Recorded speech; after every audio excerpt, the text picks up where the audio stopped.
All right, let's try that again, guys. Well, welcome back to the channel. This is Guy in His Garage. My name's Cam. And if you've been around here for a while, then you know what I'm standing next to. This is our 1950s Ford 8N that's currently split in half. And unfortunately, as the video is titled, this might be the end of our old Ford here. Nah, I'm just messing with you guys.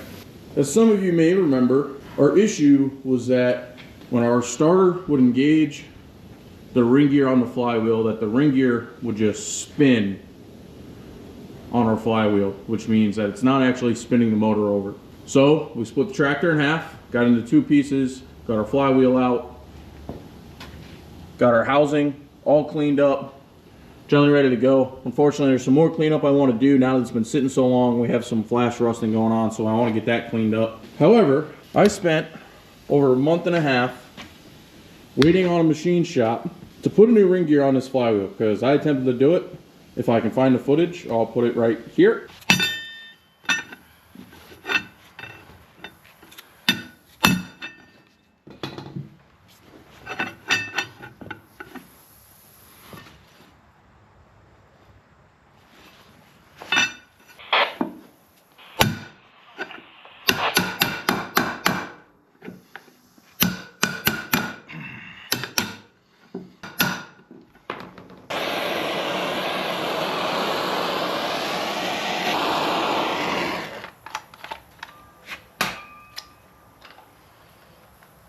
Alright guys, I totally didn't cut one of my fingers open by dropping the flywheel and the ring gear on the stairs coming in here.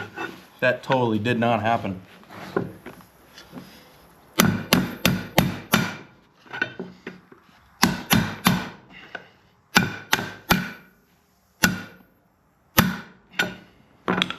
Just know that I had this thing in the freezer for over a month. I put the ring gear in the oven and baked it up to 500 degrees for a couple hours, and I couldn't get the ring gear to sit on this thing right at all, and I ended up bending the ring gear, so I decided to find a machine shop to do it.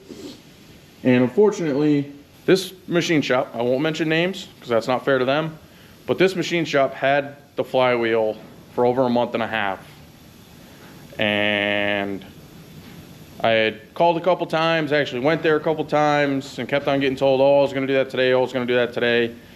And on the third time, I was like, look, I'm just gonna come pick it up.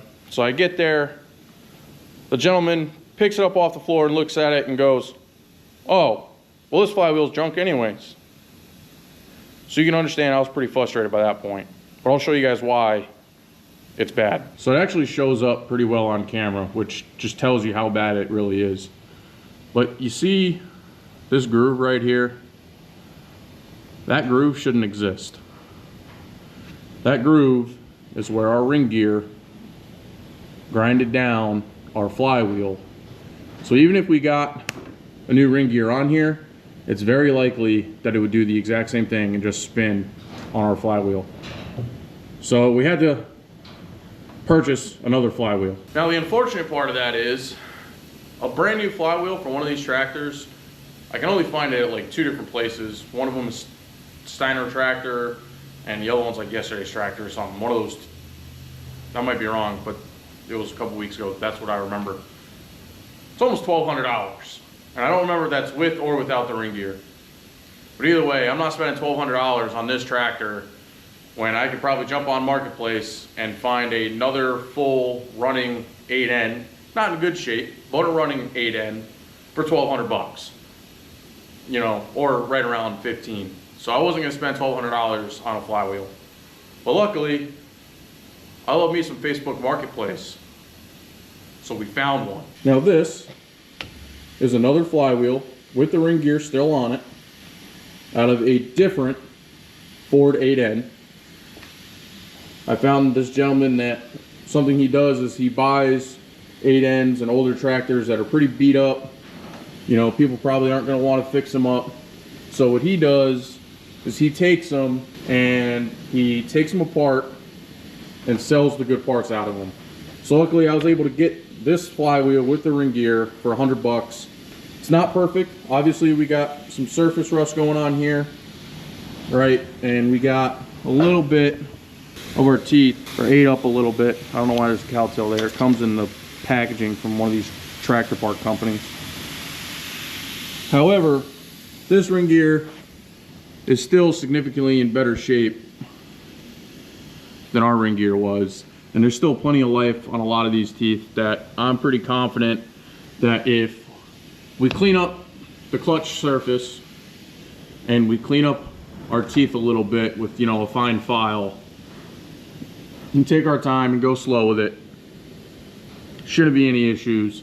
And hopefully by the end of today, I'll have the flywheel back in our 8N and hopefully get the front half reattached to the rear half, and then we can spend the rest of this weekend, which is going to be all of this video. This is going to be a longer one, guys, so just a heads up, getting the 8N back as a full tractor and hopefully, and I mean hopefully, make this old girl run once again. So stay tuned. Let's get to it. Alrighty guys, before we get started, you're probably thinking I'm absolutely nuts to try to clean up this clutch surface, and the honest truth is you're not wrong. I think I am nuts as well. However, I really don't want to put a brand new clutch on top of what we currently have here. So what I'm gonna do is, this is just a light pad, all right? This is for fine, and if I'm not mistaken, so this is 120, okay? And then what I'm gonna do is I'm gonna pick up, if I can, some 220 and then 320s and go back over it, okay? We're not trying to take a bunch of material off, we're just trying to get it cleaned up and a little bit prettier to put our new clutch disc in here.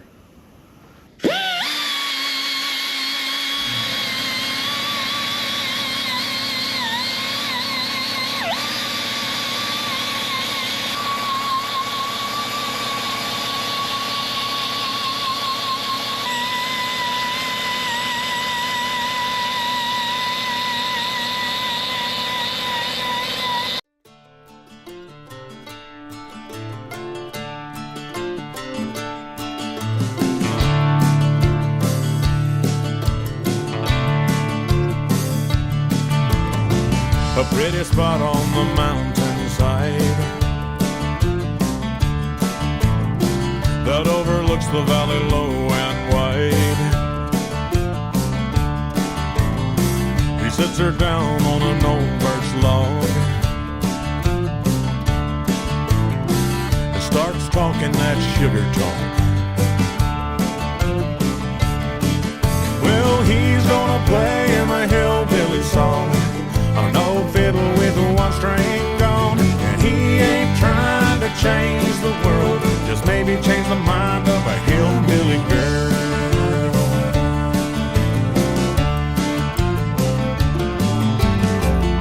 He gets out his flat top box and puts his foot up on a big rock. Yet them lightning bugs, they're starting to shine.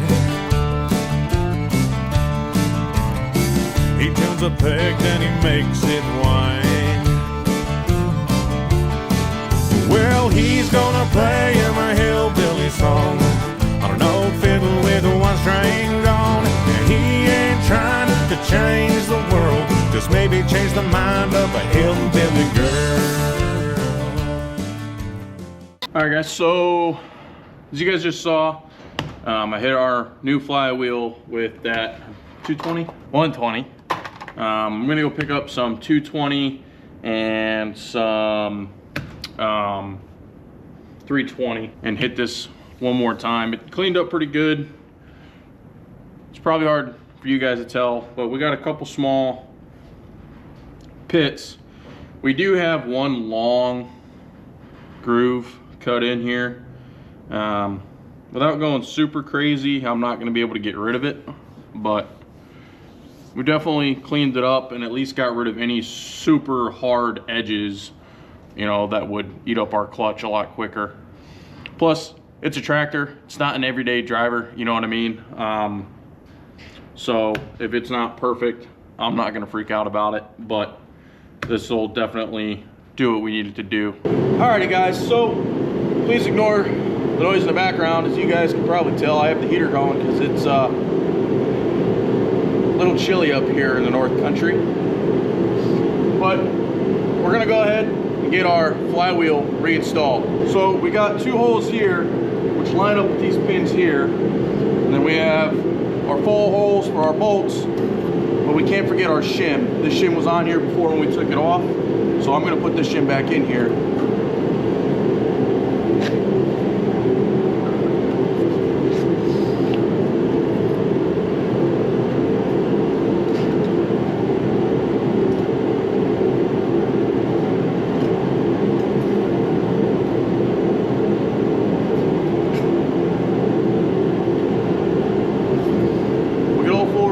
Started.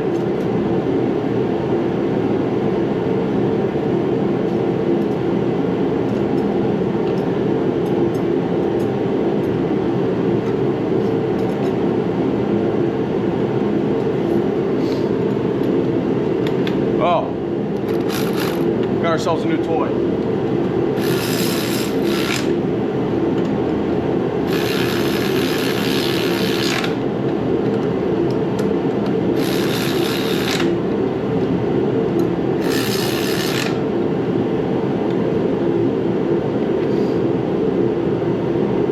Okay, so what's important, guys, is obviously this is our clutch surface. We'll spray it down one more time before we put the new clutch in there.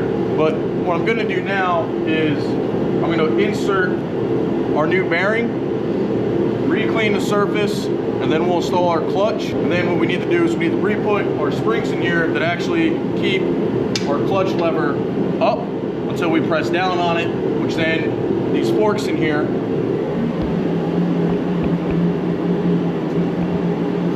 these forks right here are attached to our clutch pedal. You can see them move there.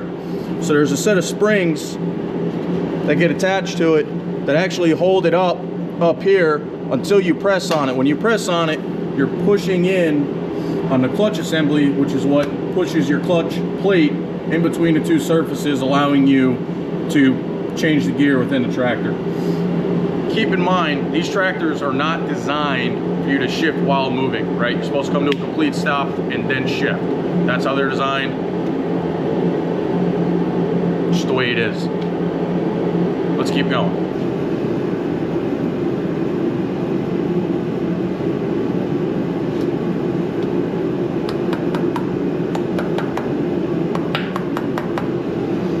All right, get that started.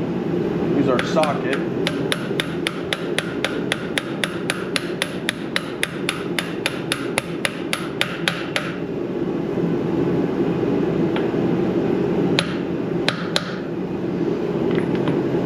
We're good and flush.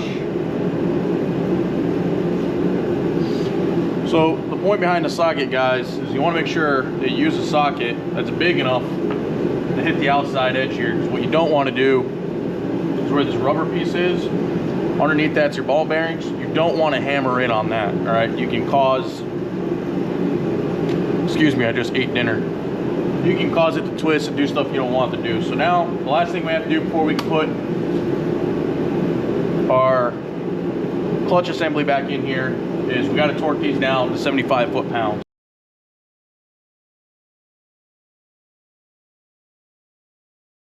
Alright guys, so like I said, we got those torqued down 75 foot-pounds. Now all I'm doing is wiping this down with some parts cleaner, making sure it's good and clean. And then I'll do the same thing down here. The other portion of our clutch assembly.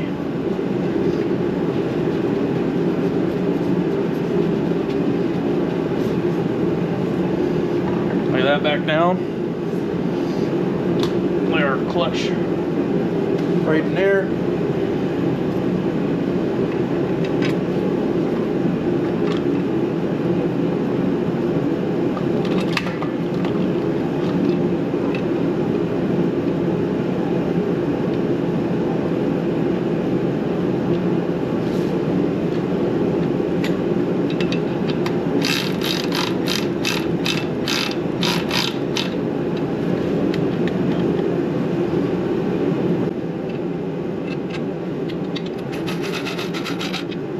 Work these around in the next pattern.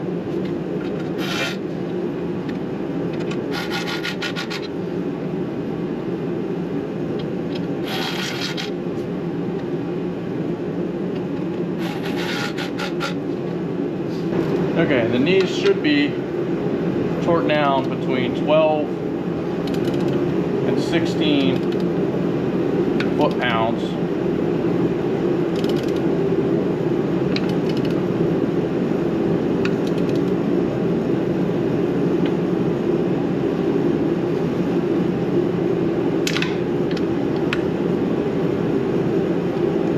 All right, and again, I'm going to do this in the next pattern. Just because it's what the book says.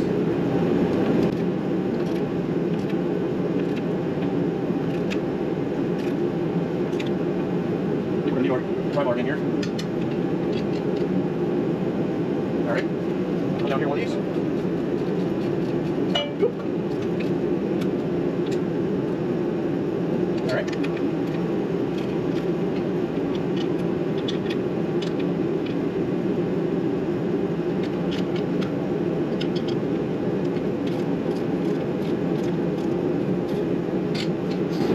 One more, and we gotta bump them up. Now it says between 12 and 16, so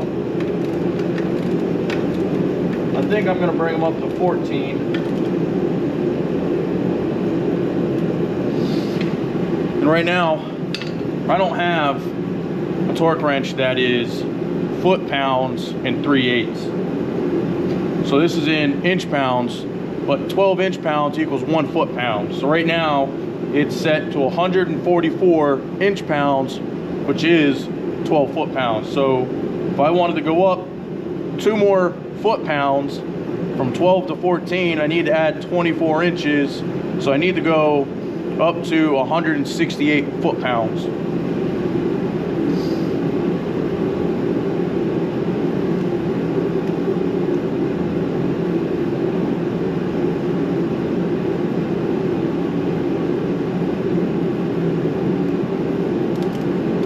All right, now that that's set, we'll just go right back through. That's click. That's click.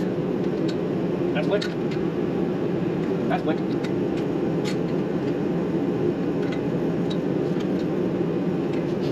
I'm just gonna double check real quick. Make sure everybody is good and happy. All right. All right, guys. Put this back in. Don't ask me what it's called because I honestly don't know. We'll take our springs. Now let me go clean these real quick. All right. These get hooked on in here. They come out.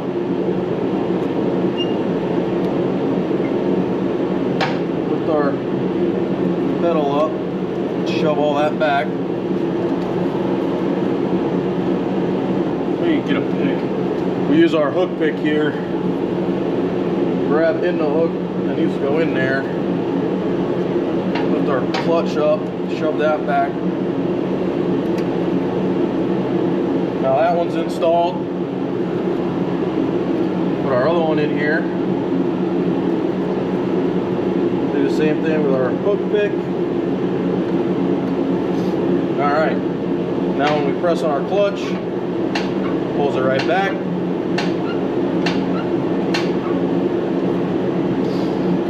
Okay guys, in reality, we're ready to put these two back as one piece. Let's do it.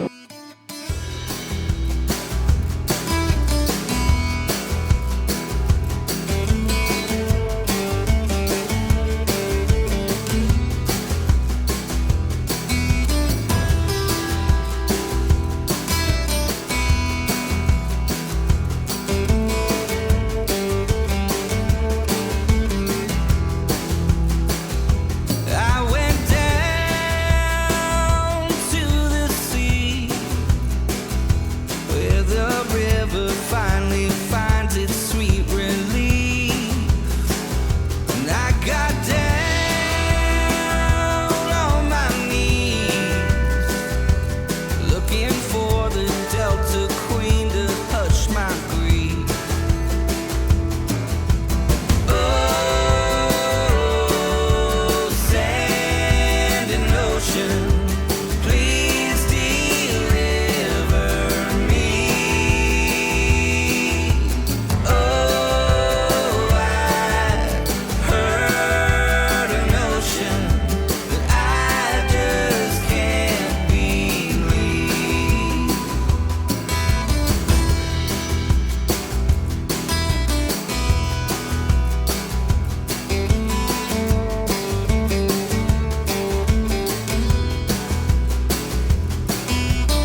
right, guys, so in the time-lapse portion, you probably just saw me putting the other side of our stabilizer arms back in.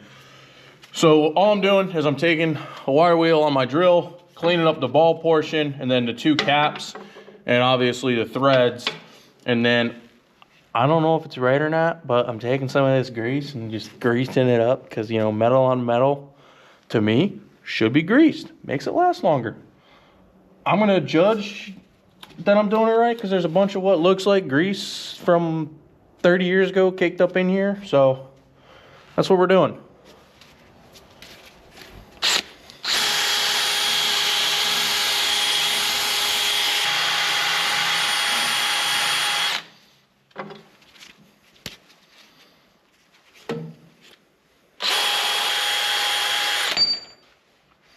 Don't do this, guys. Put it in a bench vise and do it that way. I don't have a bench vise here, so I'm just kind of, you know, saying screw it and accepting the pain when a needle from the wire brush just decides to relocate itself into my skin.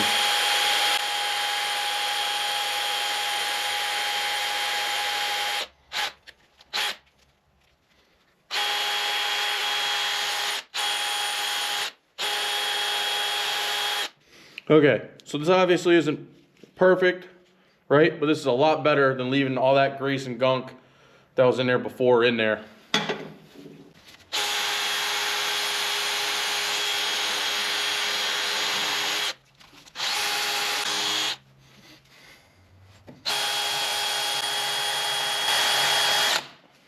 All right, we got everything cleaned up. So like I said, just throwing some generic grease that I've got. I actually think this might be high temp grease, but it'll be all right.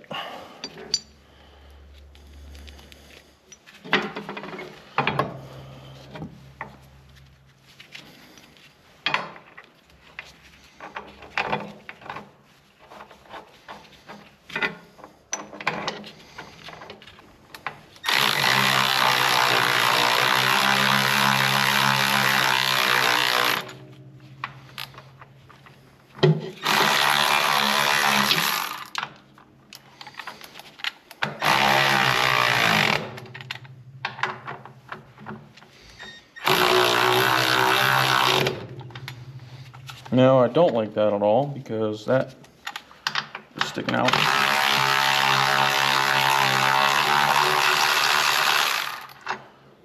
Way more than the other one. I'm gonna see if I can get this nut to actually come off so we can set our studded bolt here further in. Alright, that actually didn't take me that long. And actually, I think what I'm gonna do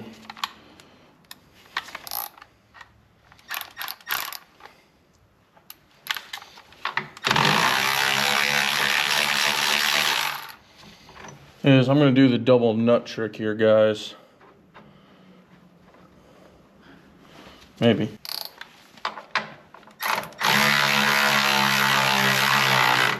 Let's go ahead and back that one off a little bit.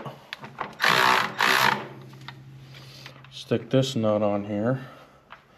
Now the goal by doing this is that this nut will drive into that nut and then allow it to bite and then actually get our threads on the other end of that bolt to go in a little bit more.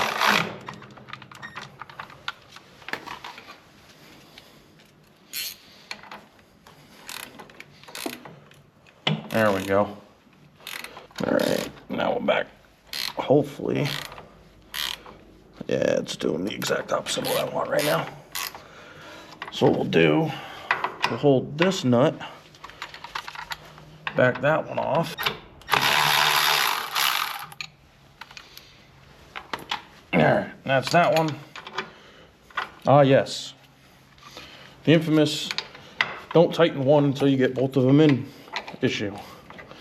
There we go. Maybe. Come on. There you go.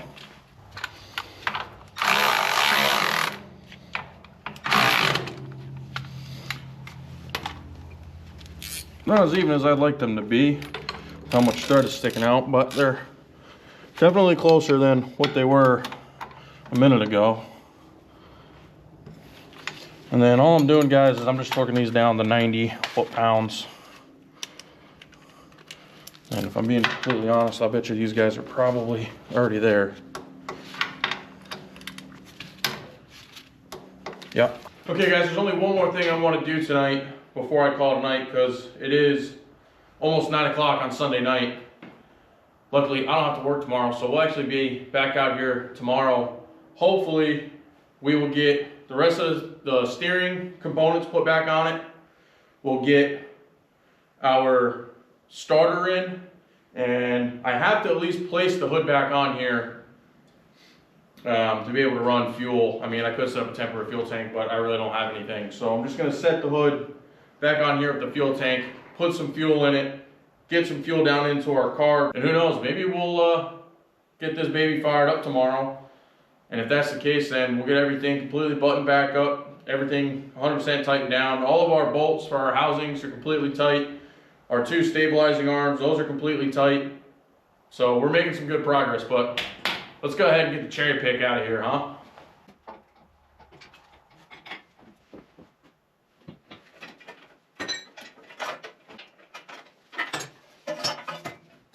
Look at that.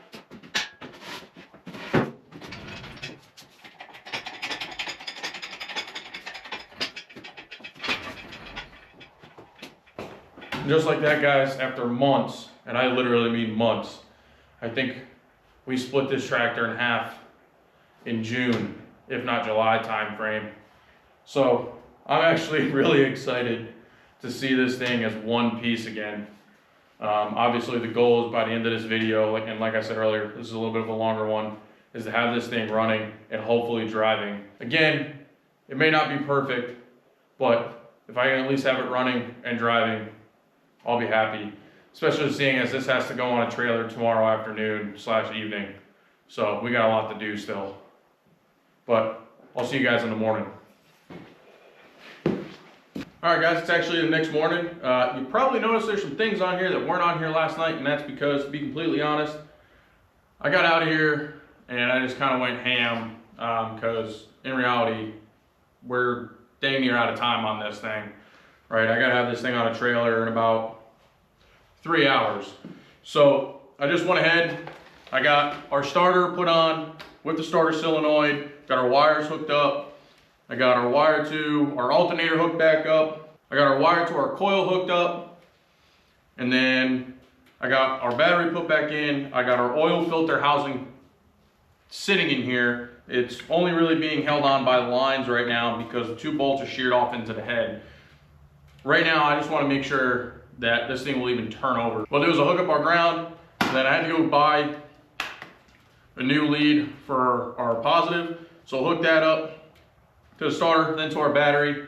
And then I just want to try to bump it over and see if this thing will even roll over and crank. So once we get that done, then we'll pick the hood back up, get it set back on here, get a couple of the bolts in it to hold it, hook the fuel line up to our fuel tank and our carburetor, run some fuel, and see if she'll fire up.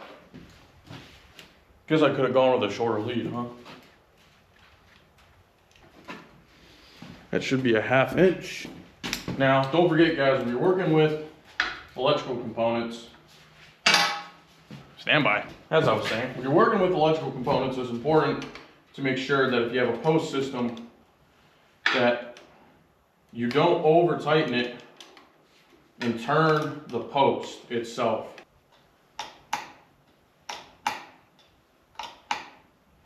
Nothing appears to be on fire.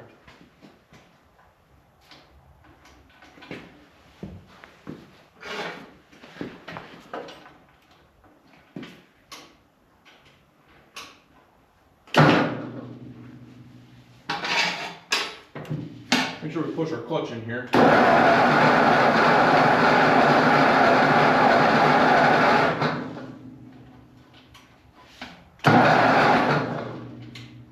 Okay guys, as you just saw, it turns over. The issue I'm having is pretty much no matter what I do, I always have power at my starter button. I shouldn't always have power at the starter button, based on my understanding. Actually, yes, I should. I'm an idiot. All the ignition does is give the coil power or not. That's all the ignition does. I'm freaking stupid. Well, you know, we all have our moments. Well, anyways, last thing to really do, guys, is to pick our hood up, set it on top of the tractor, grab our fuel line, hook our fuel line from the tank to our carburetor, put a little bit of gas in it, see what it does. I think what I might do first though is I might pull one of our spark plugs and see if we're getting spark or not. We don't want that.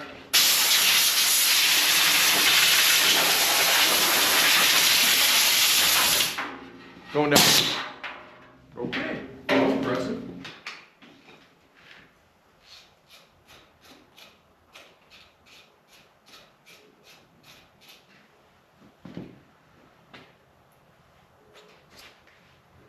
That's not supposed to come out of there like that, but you know.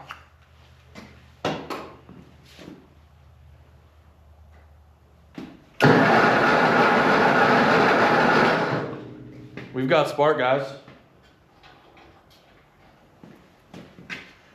And I just want to make sure. All right, I was right. So yeah, the starter switch, as long as the tractor is always in neutral, the starter button is always going to work. It's just the ignition switch is what's actually sending power to our coil. I had a dummy moment there. We're all allowed to have them. You know, you guys can sit here and judge me all you want, you know. I'm just a random dude in my garage turning wrenches, right? And I don't do this for a living. So that's good news, guys. So that really means putting that on there is our last major task.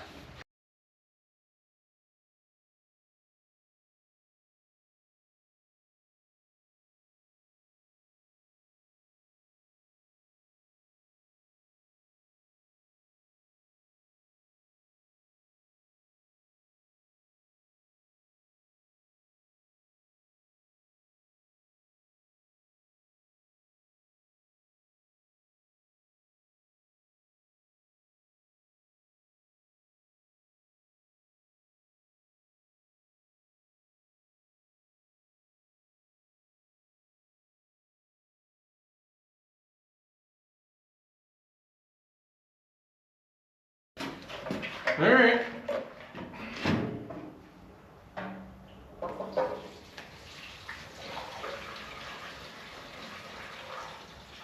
You guys see anything leaking?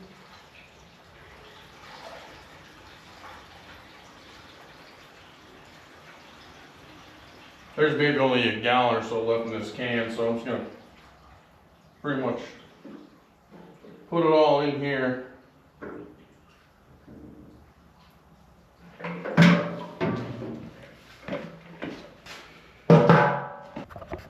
So let's turn on our fuel.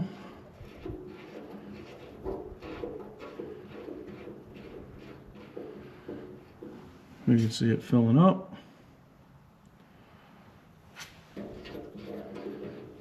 Open it right up. Now my biggest concern is this fitting back here.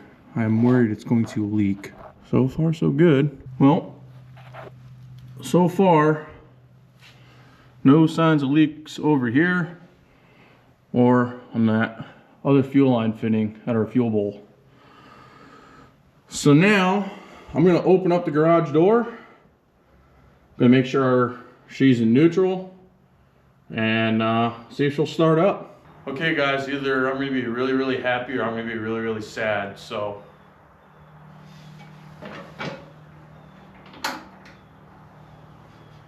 pull our choke out.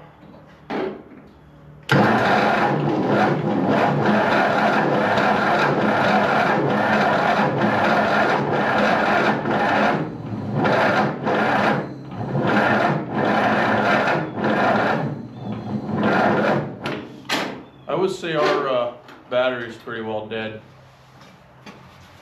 It's a good thing I got a jump pack.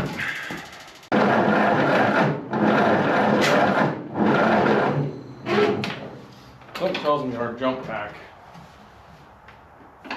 Yeah. All right. Well, that sucks. Well, no matter what, it's going on the trailer today. And I got to put my stuff in the truck. So I think what I'm going to do now is I'm just going to load my stuff up in the truck, get it hooked up to the trailer, and get it pulled forward a little bit and pretty much ready. So no matter what, whether we're winching it on or I'm driving it on, we're ready to go. And we'll have this charging. All right, guys, so I've had it on a trickle charger for the last hour, and I'm hoping that with the jump pack, that hopefully this will be enough now.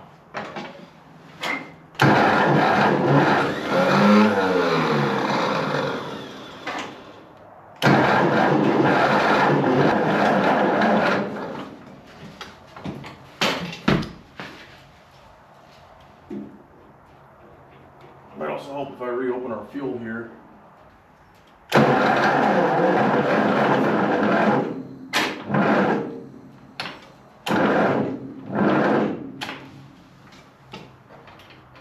Well, this is agitating.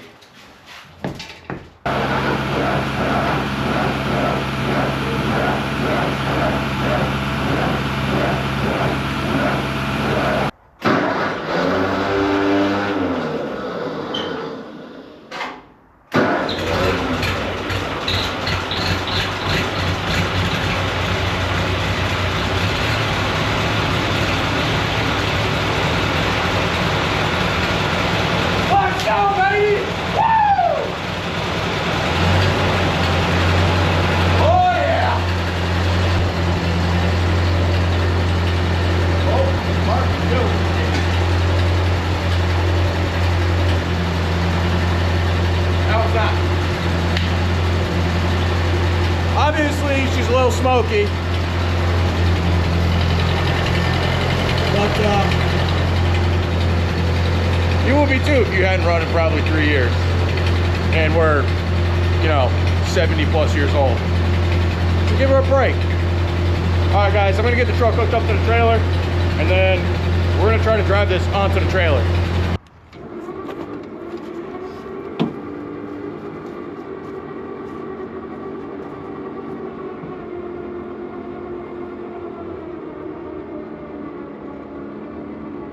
Alrighty, guys, you can probably tell I'm not in my garage. I've already got to my parents in Connecticut, got the 8N unloaded.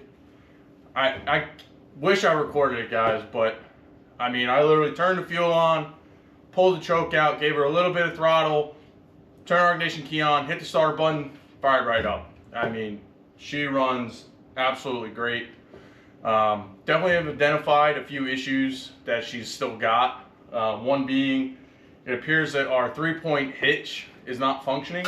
You can see that our lever for the position is all the way up, but our 3-point hitch is staying down. So I'm going to assume we most likely have an issue with our hydraulic pump. Maybe we'll get into some of that in the next week while I'm home, but we'll see. I might just pop open the top tray and see if there's anything that I can spot out real quick. I also know that I didn't really do a good job explaining what was wrong and why she wouldn't start before. So let me bring you guys in for that. Okay, so our main issue is her timing was way off, and that's pretty much all my fault. So obviously this is our distributor, right? And your distributor has everything to do with your timing. And the issue was I had our distributor 180 degrees in the opposite direction. Part of that was because when I got the tractor, it was obvious whoever had tried to fix it before had messed with our distributor. So when I put the new one in, I put it in the same position that our old one was. Clearly that wasn't the right position. I went and I looked at the manual and I realized that I pretty much had it, like I said, 180 degrees out. So loosened it up, pulled it out, spun it, got the motor positioned, put her back down in, and I mean, she almost immediately fired right up. So she's running great. She sounds phenomenal. She has a small light tick. I'm not going to pull the cover yet. I just want to kind of give her some time and maybe see if, as she runs and cleans up and, you know, everything in the motor kind of gets back to used to being running, she'll clean up. If not, then eventually we'll pull the head and we'll go through the motor, deep diving, you know. But for now, guys, that's the end of this video. I honestly can't tell you guys how happy I am to take this tractor from sitting in a yard, just slowly dying and rotting away in Virginia, to being able to run, drive. Like I said earlier, she's still got some quirks that we got to figure out. That light flickering is really bugging me, so I know it's going to bug you guys. I apologize. This garage is not really set up for filming. All right, this garage was built in the 60s, and these are fluorescent lights from the 90s. All right, get over it. But anyways, if you guys like this type of content, stick around, maybe hit the subscribe button. I really appreciate all of you that have already hit the subscribe button, and those of you that keep hitting the like button. It does the channel a lot of good. It doesn't cost you guys a dime, so I really appreciate it. But as always, my name's Cam. This is Guy in His Garage. I'll catch you guys on the next one. And lastly, Merry Christmas, everybody. Hope you have a safe, happy holiday with your families, as I am with mine. I'll catch y'all later.